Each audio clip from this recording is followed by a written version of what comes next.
Recording back with the one and only Dr. Roger Hodkinson. And also joining us for the first time is Mr. Allan McRae. And we are on Friday, April 14th, 2023 at 2:20 p.m. Eastern time. Guys, if you want to support the show, you're watching on Rumble, click that little red button. That's Locals. That's Rumble's version of Patreon. You can go support the podcast there, or you can click on the merch link. Those are all my own graphic designs. You can buy those, support the podcast.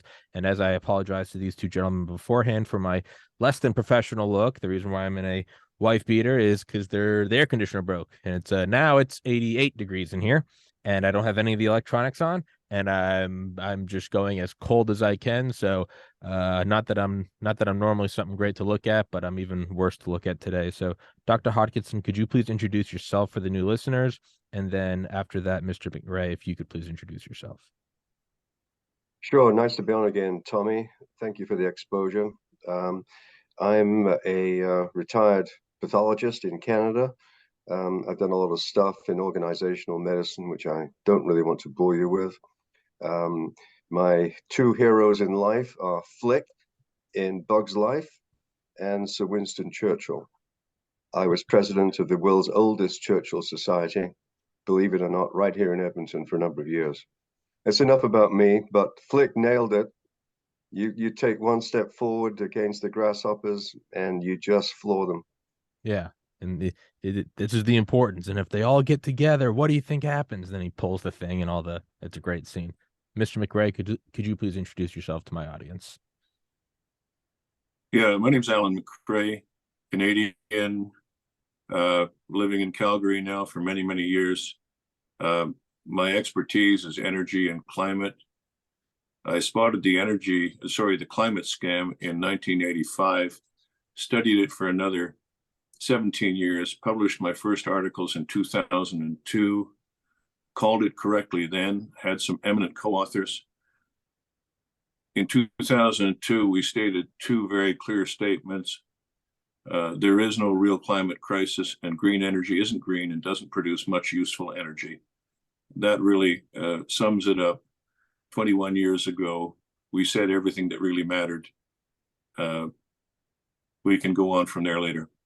And I think a guy you might like, if you don't already know about him, maybe we could do an episode. You, Mr. McRae, and myself, and Dr. Patrick Moore, the co-founder of Greenpeace, who has done a complete 180, and he is just calling it what it is. He's saying this is nothing less than a totalitarian power grab. And this is the guy that, I mean, spearheaded the whole save the whales, protesting. Like, this guy is your like encyclopedia dictionary, radical green leftist hippie who has just gone 180 degrees. And it's kind of hilarious to watch. But you said just before this, Allan, that the two are combined, and that maybe not everyone sees that. And I kind of get that sense, but I haven't kind of fleshed that out that much either. Could you maybe say a couple words on that?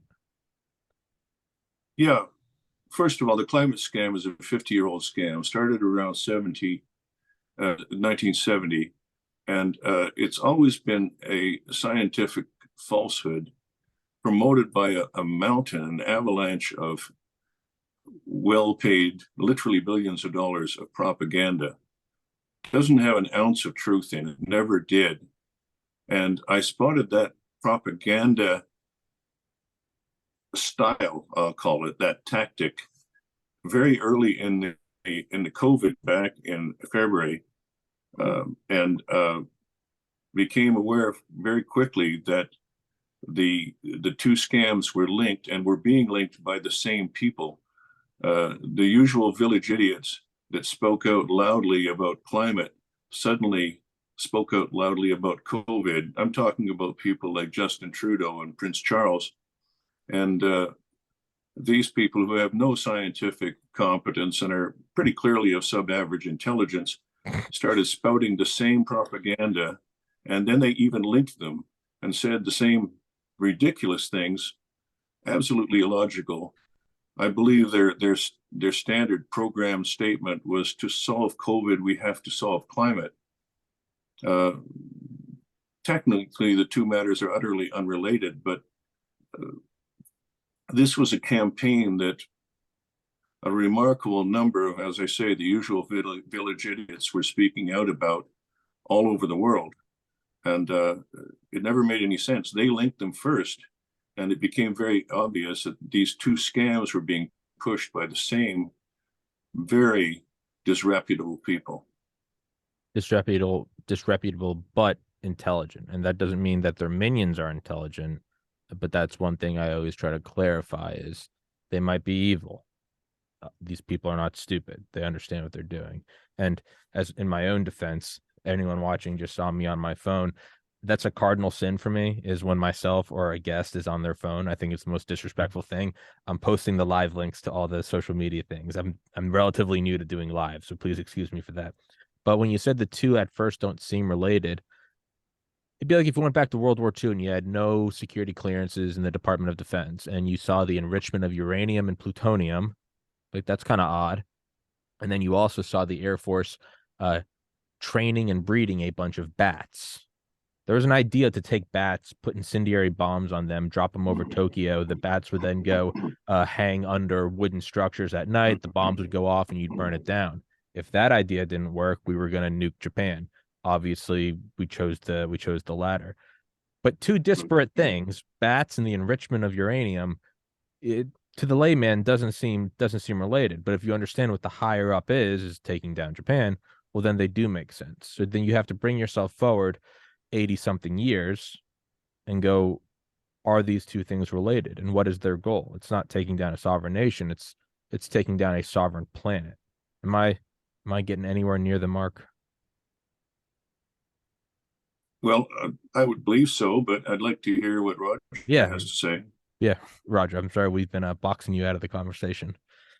No, not at all. I tend to do the opposite when I'm on your show. Allan, I totally agree with you. I think they're linked in an additional way that's obvious to all of us, I'm sure, and that is the malicious efficiency of the propaganda campaign during COVID has taught them that we can be bamboozled and controlled. They've perfected, the big lie and how to fire hose the general population 24/7 with only one version of the facts, as they call it, and to the exclusion. Tommy, you're fantastic, but penetration in the best of worlds for podcasters is less than 10%, and the majority of the population are not stupid. They've just only been fed one narrative, and the control that they exercise with brutal efficiency. Hats off! First, respect your enemy. Mm-hmm. That efficiency is now going to be applied to climate change, and of course, it's not very often that CNN says something that's absolutely categorically correct, but they did say about a month ago that we're out of COVID. It's climate change now. Every once in a while, the mask falls off, and it is very important to take note of what you see. Yeah, this is over. The next one's on. Yeah, Ukraine's going to stay in the spotlight for a little longer, and then we're going to find a new laser to entertain the cats with. What is then? And I think we all know, but it's the same thing with, we all know that government was unconstitutionally involved with social media. But extraordinary claims require extraordinary evidence. And so, although none of us were surprised about the revelations via the Twitter files, it is not only is it good, but it's vital to have the receipts, to have the documents, to go, this is no longer just a we all know. It's now we truly know. I think we all know that they are moving towards a total power grab of all aspects of life, not just in one country, but every country, so that there can't be any place to run. We still don't, at least to my knowledge, have the receipts. Mr. McRae, because you had been researching this all the way back into the 80s, you might be able to add put some meat on the bones to that statement. Could you maybe talk about that? Yeah, let me take it in a slightly different angle. Sure. Uh, the the ability to correctly predict the future on scientific and technical matters is, I believe, the acid test, the most credible means of demonstrating scientific and technical competence. And as I said, my co-authors and I in 2002 wrote the two definitive statements about the climate and green energy scam, which is there is no climate scam and green energy really doesn't work. We're now seeing two things happen. Number one, CO2 is continuing to go up, but the temperature of the planet has started to go down. It has been going down now since pick your year, 2016 or 2020.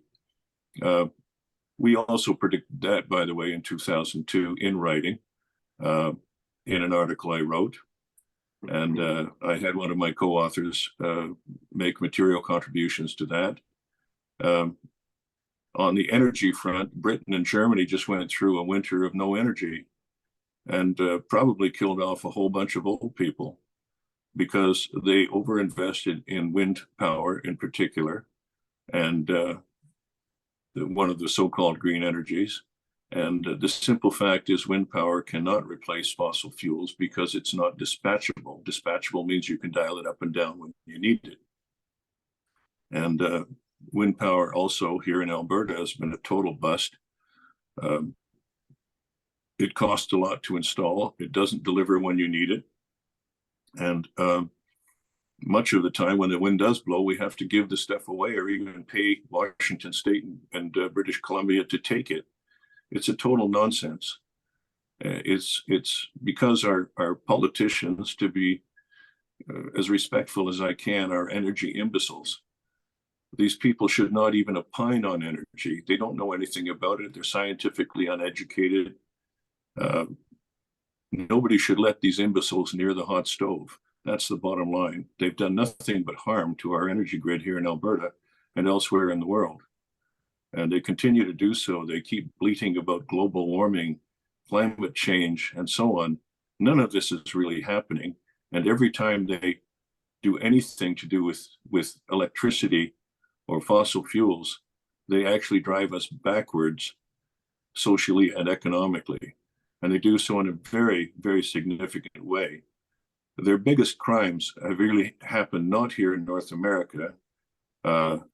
They've happened in Europe, in Britain and Germany, but most particularly in sub-Saharan Africa, where they've denied fossil fuels to the huge population of poor Black people. To be very blunt, 4 barrels of oil is equivalent to a lifetime of hard labor. That's something most people aren't aware of. Wow. When you deny people fossil fuels, you basically consign them to a life of hard labor. That's what it looks like in sub-Saharan Africa. These people are being held back, and the death tolls in that country, and the subjugation of people to a much poorer, more difficult life. We're talking about hundreds of millions of people who've been killed and many, many more that have been harmed. This is truly evil behavior, and there is no excuse for it. There's not an ounce of truth to these fabricated stories about global warming. We're all going to burn it up. Weather is getting wilder, etc., etc. Two of you mentioned Patrick Moore. He's a very good man, and he's an email friend of mine. Okay. More particularly, Will Happer is a friend of mine, Dr. Will Happer from Princeton, retired physics professor at Princeton. He is one of the most eminent scientists on the planet. Princeton, by the way, in physics have more Nobel Prizes in physics than every other university combined. Really? A few other people who did physics at Princeton. I'm sure you've heard of Robert Oppenheimer and Albert Einstein. Will sits in that crowd. Okay.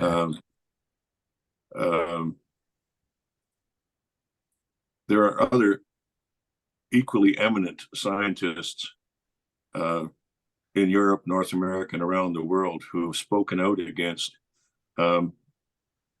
this. Another one who's another email friend of mine is Richard Lindzen at MIT, another retired professor. The tendency is that the older retired professors who don't need government grants and are speaking out on behalf of society are the ones who are saying speaking the truth on these matters. Yeah. The younger ones are all reliant upon grants. They want to have a whole bunch of grad students. They want to have a big department. Yeah. That's how they get ahead in their field. So they're taking government grants, and they're very comfortable with repeating the lies of global warming. I'll say one more thing, and then I'll step back. Sure. But the ability to predict, as I said, we predicted all this 20 years ago. We predicted there was no climate crisis. We said there was green energy wasn't going to work, and that's emphatically true now. We also said it was going to start getting colder around 2020, which it did. And that's not the first time CO2 has gone up and temperatures have gone down. That also happened right after 1940 for about 35 years. But let's look at the predictive track record of the other side. Two American academics named Rode and Fishbeck put together a list of some 80 predictions that the global warming alarmists had published over the years. And none of those have come true, not one, but some 48 of them had expired by 2020. In other words, these guys had said there'll be no ice in the Arctic by 2016, and ice was still there. Mm-hmm. So that's a fully expired false prediction, okay? We have a list of 48 of those fully expired false predictions that Rode and Fishbeck enumerated. That's like, if we put those on 50-50 chance, probability of prediction, and nobody should do a 50-50, but let's say you did, that's like flipping a coin 48 times and losing every time. Yeah.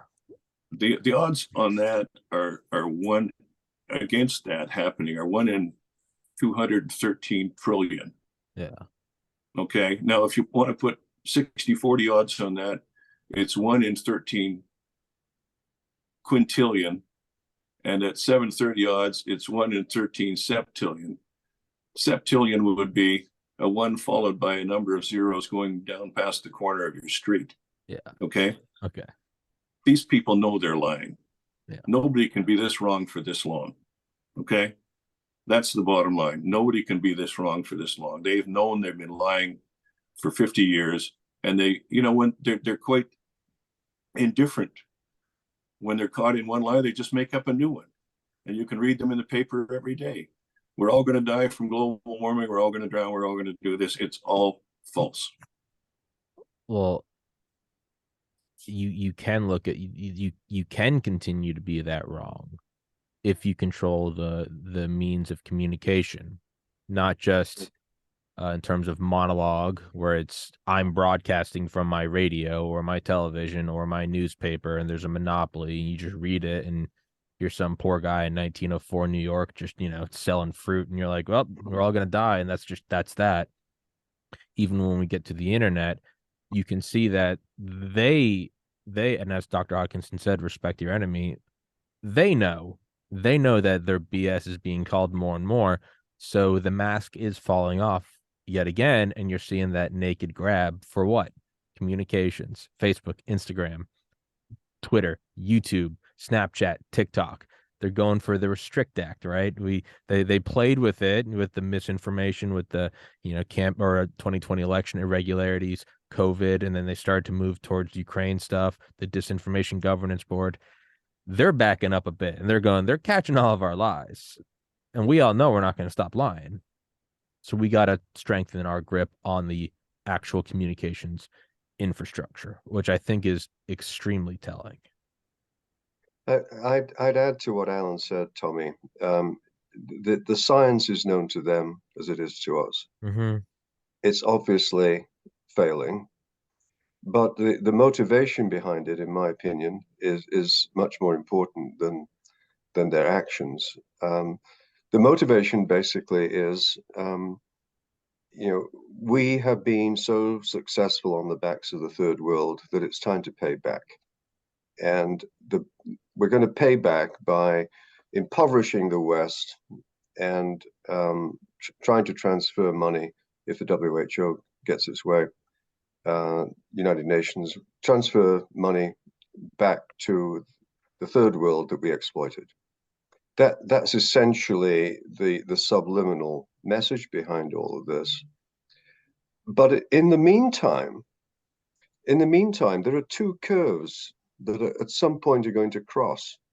One's going down, and it's called the hedonistic decline of democracy and the strength of Western nations. And it's the simultaneous ascendancy of China that's currently building 2 new coal-fired electrical generating plants a month.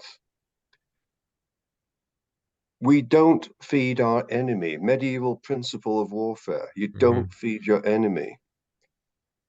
By the time we are so impoverished with this maniacal determination to demolish Western democracy and industry and capitalism, China is going to be determining when to pull the plug. And if you think the control that we've experienced during COVID is something to worry about, let me tell you something. China's got a big surprise for you, because they'll be able to control the West without firing a shot, and that's quite apart from the other Armageddon scenario of gain of function creating an Armageddon virus that they've already vaccinated themselves against. When I think about, and you bring that up on here a lot, and you're not the only one, so does Brigadier General Robert Spalding, one-star general, pilot of B-2 Spirit stealth bombers, was in Obama's National Security Council, was kicked out for raising the alarm on China, joined the Hudson Institute, and then he left there and started his own EMP Heart Company. Total badass of a guy. He's been on here twice, and that's exactly what he says, is you don't feed your enemy, which eventually makes you start thinking, are they our enemy? They're our enemy, us and everyone I know. But I think the people at the top, they're going, yeah, they ain't our enemy. Yeah, we're on their payroll. And there's a simple mnemonic for everyone to remember when they're out buying anything. It's dead easy to remember, and it's called ABC. Anything but China. Anything but China. Yeah. And that's just, I don't know. It seems bleak when we discuss these things, because it is. But I guess my form of optimism, other than perhaps my brain playing a delusional trick on me as an evolutionary thing to make me not nihilistic and give me enough hope to get out of bed and still go pursue worthwhile goals, is that we're talking about it. And that even 10 years ago, there were some people saying it 10 years ago, and hats off to them. But the fact that the average person is talking, you look at a meme on Instagram and it's got a label that says this has been deemed, hate speech. You look at all the comments from just your average person, and it's like, this is how you know it's true, right? This is how, even just in a couple of years, we've seen a wild evolution in the quote unquote normies' ability to call out government and corporate censorship. It's a tiny seed to hold on to, but it's the seed I'm holding on to. That, and the more important thing, and again, this is something that maybe Allan could speak on, is, and it's what Dr. Moore speaks on, is the science speaks for itself. You got to bring everyone over there. Sure, you got to lead the horse over there. The water speaks for itself. You can lead the horse to the water, but the water's glistening. It's clear blue. It's just, you hear it bubbling. You're going to drink the water. The science just is. And I guess that's my hope. And I could very well just be grasping for some form of optimism so I don't go crazy.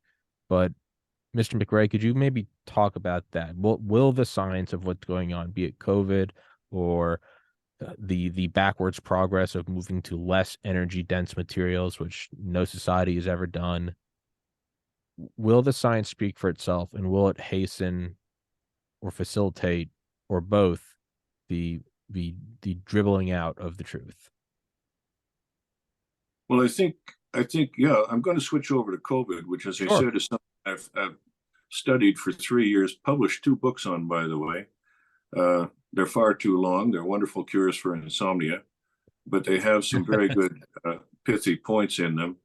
And a while ago, I'm going to say in February, early February, I calculated, based on Alberta total death curve, I calculated 11 million people who have been killed worldwide by the vaxes, by the COVID-19 vaxes only. And that's really happened in 2021 and 2022.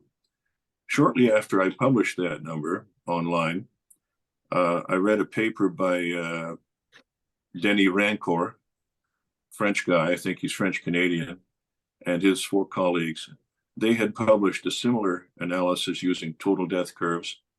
They used Australia and Israel, and they came to exactly the same number, 13 million killed by the vaxes, the toxic COVID-19 vaxes, to the end of 2022. I projected, based on my Alberta numbers, that that number would increase to 19 million by the end of 2023. I'm trying to advocate for a very broad-based treatment program. I think we just lost Mr. McRae. Dr. Hodkinson, you're still here, right? I can pick up on treatment program until Allan comes back. If you could, please. There's a company in the States that I'm very proud to be associated with, along with Peter McCullough, Paul Alexander, Harvey Reish. And sorry, and I'll check the email to see if he's emailing me. Sorry, keep talking. It's called the Wellness Company. The Wellness Company is promoting a variety of nutraceuticals, one of which is quite interesting in that it has a major component of nattokinase, which is a nutraceutical. It's sort of like an anticoagulant.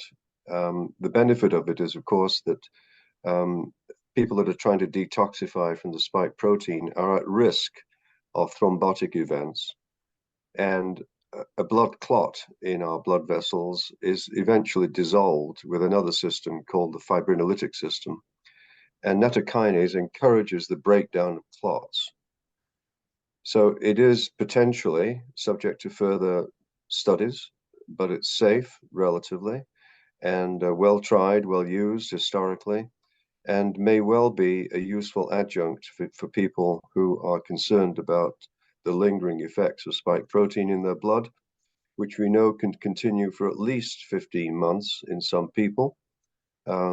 Whether that's everyone is unclear, because it's becoming more and more obvious that some of these complications from the clot shot may well be due to terrible, that's an understatement, terrible quality control in production with contaminants of various kinds. That may be one of the principal reasons people start getting into trouble.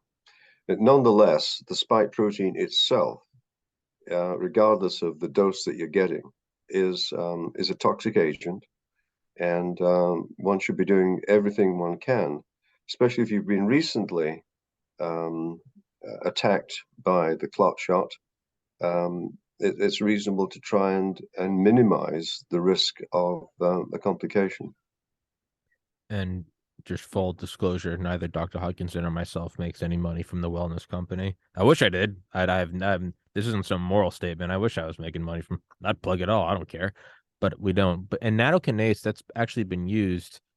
That's been used by, I want to say, the Japanese for decades. Is that true? That's right. Yeah. That's so right. it's not some new wild experimental thing. This actually is, like the other treatments for COVID, tried and true, generic. Yeah. What I think is needed, and I'm speaking now as a pathologist and somewhat knowledgeable about RNA, DNA, as chairman of an American biotech company that's involved in DNA sequencing. What is really needed, I think, is a way of more selectively removing the spike protein. And I hate to think of a vaccine for a vaccine, and the stupidity that that we've all lived through. Mm-hmm. But it should be possible to create a vaccine of the non-pathogenic portions of the spike protein, using that to create antibodies to get rid of the spike protein itself. Now, I'm not proposing another mRNA vaccine at all here. Yeah. More of the traditional type of vaccines where you inject a protein and you get an antibody reaction. That may well be. I would be very surprised if that's not being worked on right now. Probably by the same companies that got us into this mess.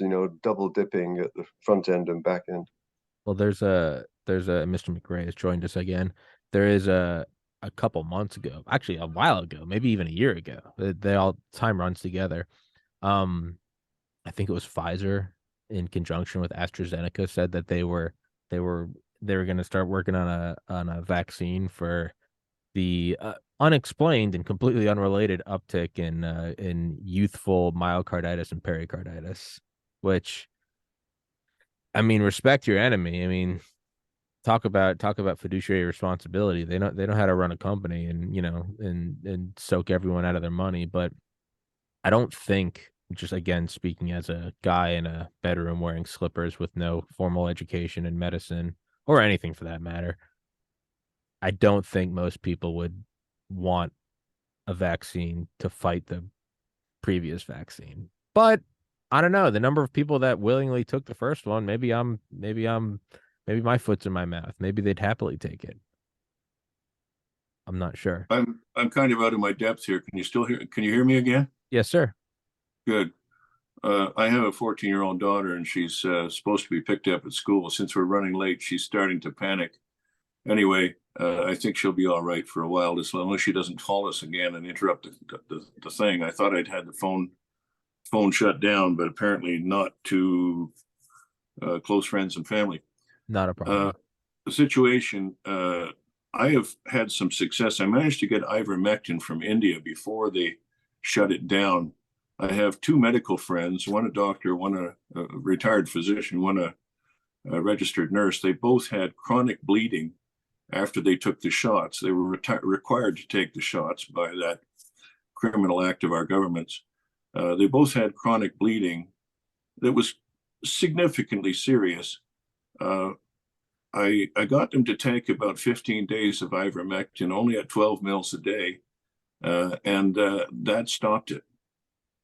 So there does seem to be some curative powers regarding ivermectin. And ivermectin does inhibit the binding of the spike protein to the ACE2 receptor.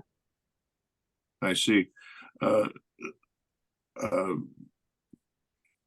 to remember the guy's name, it'll come to me. Oh yes, Dr. Peter McCullough seems to be saying that a Japanese food concoction called nattokinase is his favorite new cure. Mm-hmm.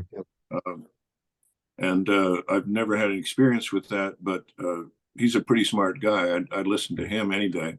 Very smart guy. What I think we need to do, though, there's a group, FLCCC, a group of doctors who are selling this treatment, this cure. But at the rate we're going, it's not going to be fast enough, in my opinion. I think, quite frankly, and others may disagree with me, we need to make something like a cheap, over-the-counter available cure treatment that may not work for everybody, but might be a very helpful thing to save millions of lives, and get it out there over the counter for $1 a treatment through drugstores. And it would be something like a combination of ivermectin, nattokinase, and a little sheet that says, don't overdose. Yeah. But we need to do something like that quickly. As I said, my projection based on Alberta stats is we will get to 19 million COVID vax deaths by the end of 2023. We're at about 13 now and counting. That's 500,000 people a month. That doesn't count China. We have no idea what's happening. It's a wild card. But I'm talking about in the countries that pushed out the vaccines, the well-known mRNA vaccines in particular. In addition to calling the lockdown scam, by the way, I wrote all our governments on January 8th, 2021, that's over 2 years ago, and said, don't deploy these vaccines. They're untested, they're high risk, they're going to kill a whole lot of people, and they probably don't work. And all of that has turned out to be true as well. They don't work. In fact, all they do is they do two things. They hammer the immune system, causing people to get all sorts of terrible illnesses, including turbo cancers, rapid cancers. And they also cause these, in much lesser numbers, they cause these dramatic deaths from heart attacks and strokes. And we're seeing that among our young people dropping dead on the soccer field. It's horrific to watch this. These beautiful young people just snuffed out in their teens, in their infancy, in their 20s. That's what's happening right now because of these toxic shots.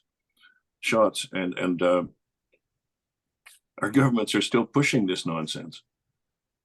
No, it's complete complicity, and there is such an odd psychological detachment that when you look at the numbers of people dying, the youthful people dying, the children dying, but because it's not a visceral image of the World Trade Center on fire, because it's not a bomb going off in a crowded area, or the black and white photos of the liberations of concentration camps, or the white flash of a fission bomb, there's an odd detachment. You couldn't put it in a movie scene. It's not the storming of Omaha Beach. It's so, and I would imagine by design, it's so well spread out, quiet, happens here, happens there, and then with the censorship machine, you just shut it down. Somebody comments, was he vaxxed? It's shadow banned. It's so subtle, it's almost like a gas. It's like World War I, kind of just no man's land. It's just this drifting gas. And there's no big oomph. There's no traumatic, there's no screaming. When you see when you watch a video of the second plane hitting the tower, most of the videos they're filming the first tower on fire, and then you'll just hear like a oh my god, or screaming, or holy, just expletive as the explosion happens. And that's still, 21 years later, 22 years later, that's still seared into our minds. None of that's happening with this. There's no big image. And when there is an image, it's just one that's repeated again and again. It's not novel. A football player, a baseball player collapsing. All right, copy and paste it a million times. They're wearing a different jersey, but it's the same thing. There's no real way to visualize what's going on, especially when half the people are claiming there's 10, 13 million dead from this, and the other half are just going, no, there's not. There's not even a consensus on the numbers. Yeah, we need independent confirmation of best efforts by so many people like Allan internationally, because it's bad enough doing what they did for no reason, to no effect, but to know, as they're not stupid people, they know these complications are happening. What makes them even more culpable in the courts is to know that it's happening, something that you started, and you have chosen not to quantify it. That makes them even more culpable. Yeah, and then that's absolutely correct. And in my second book that I wrote about this, which is called the COVID and Climate Chronicles, the Big Cull, because we're talking about the deaths of tens of millions of people, and it's not going to stop. No. It may peter off in time, but right now I see it as continuing on a fairly constant rate of 500,000 deaths a month, needless deaths a month. And Roger's entirely correct. These people know exactly what they're doing. They knew from the beginning. The test results that they tried to suppress showed that it was happening. Right. And what I did in my book, in the first chapter, I included a picture that came from Dr. William Mackis of 6 of our beautiful Canadian children who were all killed from the vax. And I wrote, "This is my new book. This is why I wrote it. They're killing our kids. If I'm not here to save the lives of innocent children, I don't know why the hell I'm here at all." Quite. What's the point of being here? Yeah. I call it child sacrifice to appease the new gods. It didn't work. It didn't make the rain fall for the Aztecs, and it won't save Granny in the nursing home. You know, I don't know why it's bothering me more than normal. You know, I'm very open on this podcast. I'm an open book, as I told you guys in our email. Tomorrow's the 9th anniversary of my older brother's suicide. I'm 9 years out. And excuse my French, but it's still fucking me up. These aren't just numbers. 100,000 injured, 1 million dead. Every single one of these is an anniversary in somebody's mind. Right. The first Christmas, it's the 5th birthday, it's the 10th year anniversary, it's you don't know why it's still bothering you. You think you're over it, and then you're screaming and punching a wall and crying. Every single one of these dots, these data points, right, it's that. It's that. It's what I'm experiencing 13 million times over. Stalin said something One death is a relevant to this. tragedy, 1 million's a statistic. That's it. That's it. He got it. Yeah. Yeah, that good. And he would know. But that's what we have to remember is, well, you're saying earlier about, quadrillion, quintillion, septillion. Once a number gets over 1,000, you're pretty much just like, yeah, whatever. You can't really grasp. You're like, yeah, I get it. Rent's $1,000. I wouldn't know what to do with 1 million. And then a billion, a trillion. It's just you kind of float off into the ether. You're like, whatever. Yeah. I think that's the problem, is the number so large that we just kind of put our heads in the sand. Yeah. The thing that people, coming back to the linkage of COVID and climate, Mm-hmm. And why I linked them in the title of my second book. Mm-hmm. Going back to energy and climate, my primary expertise. When I was about 40, I led a group of basically 2 other guys, and either 1 or 2 or 3 of us came up with the ideas. We all came up with these ideas. I wrote them up, proposed them to the right people. They were adopted. And what we did is we turned around the Alberta energy industry, which was becoming moribund. We made primarily Alberta, but Canada, the number 4 oil producer in the world, created 500,000 jobs, which would be like 5 million in the States, because we're 1/10 the size of the States. Mm-hmm. We became the number 1 supplier of energy to the USA. And for about 20 years, we were the strongest economy in the G8. I'm primarily responsible for that. That was my doing. I was about 40 at the time. This would make me the number 2 guy in terms of providing energy to the United States. Number 1 guy is the guy who, apparently, according to him, by accident, discovered the fracking of oily shales.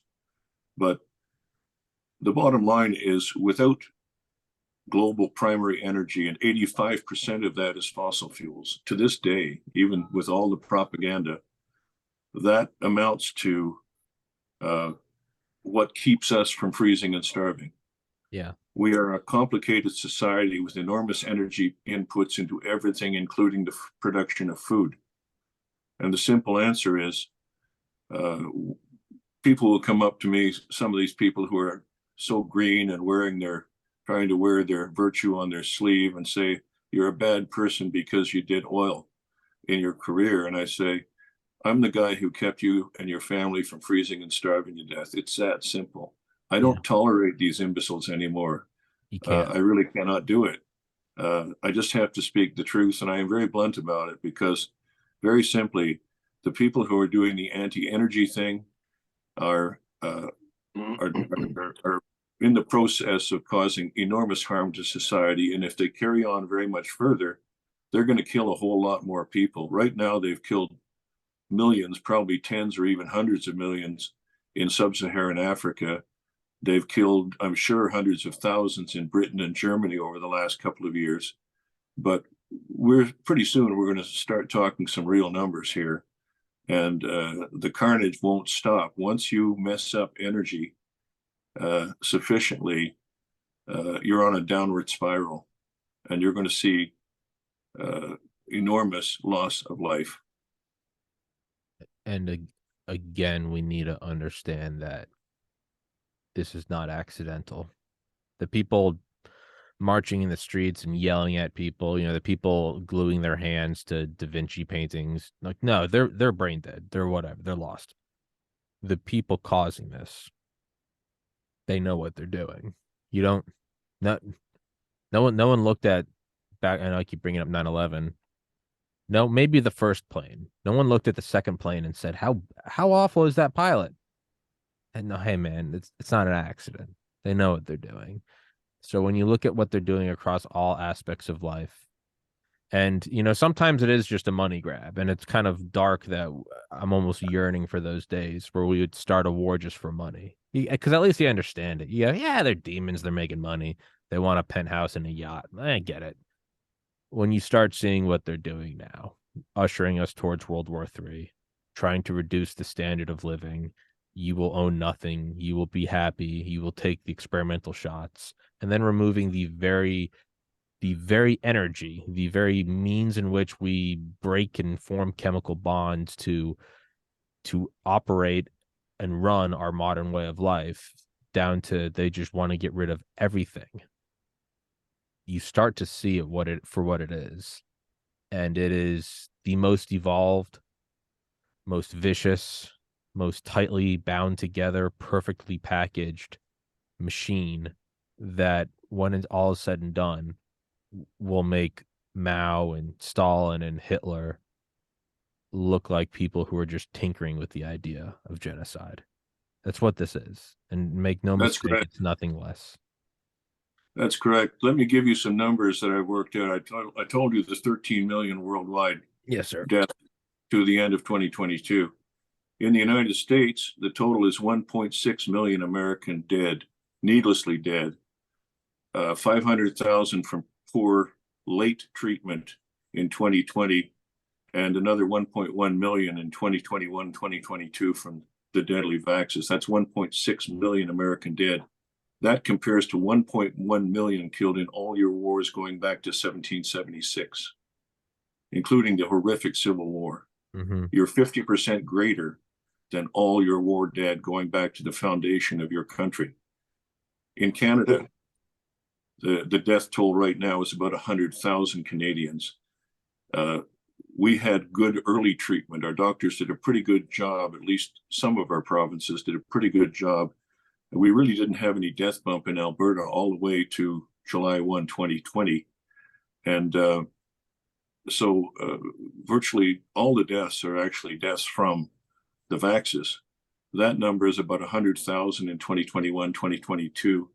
That compares to, we lost 44,000 in World War II. It's 2.5 times the number of people we lost, number of typically young men we lost in World War II have been killed by Justin and Jagmeet, our two fearless leaders. These are not inconsequential numbers. They're horrific, enormous numbers, and in both our countries. And that's what I am trying to publicize, and that's also I am particularly trying to point out that this is hitting our children as well. Children as young as sub 10 years old are being killed by these vaxxers. The other comparator internationally in terms of the big kill, as I'm calling it, of in the range of 20 million. Mao Zedong's Great Leap Backwards, as I prefer to call it, is estimated to have killed 40 million. We're in approximately the same league as these catastrophic events in human history. All for nothing, all for nothing. Had we let it rip, as we've done with previous flu epidemics, nothing of this scale would have happened. That's right. That's absolutely correct. In fact, I think there's ample evidence that with early treatment and skillful treatment, and had we not tied the hands of our doctors and prevented them from using repurposed drugs such as ivermectin, I don't think we would have had anything different from any other seasonal flu. That's what the evidence says to me. All these deaths were needless; they were unnecessary. We had some.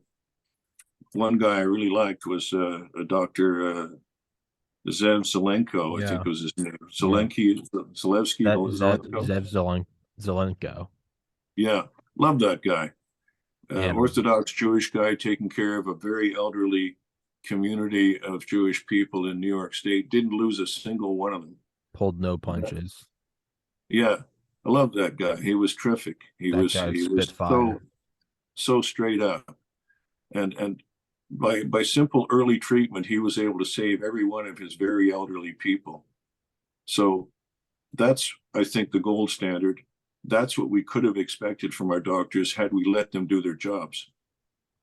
And I'm gonna email you guys, and we'll keep the thread going. I do have to bring this one to a close, as I have another guest coming up, actually also from Canada. So I guess I'm just going full Canada today. But to touch back real quick on what you said, Dr. Hodkinson, is all for nothing. It's not all for nothing. This is very intentional. This wasn't an accident. This wasn't a whoopsie. This wasn't the ego of someone who said my treatment works. They knew exactly what they were doing. They knew exactly what they were doing. They killed these people. These are also the same people that constantly talk about depopulation, about reducing carbon footprints, about a limited number of resources for an infinite number of people, about Malthusian wet dreams. They know exactly what they did. It's not that they weren't silly and held our doctors' hands behind their back. They did that on purpose. They lit the building on fire, and then they also flattened the tires of the fire trucks. They know exactly what they did. It's nothing short of that. And again, it might be because I'm so close to my brother's anniversary that it hits me harder, but these are all, it's someone's brother, it's someone's mom, it's somebody's daughter, it's somebody's best friend from college. These aren't dots on an Excel sheet. These are lives, and they're leaving a wake of destruction and trauma in their wake. And they're nothing short of demonic. And it's very upsetting.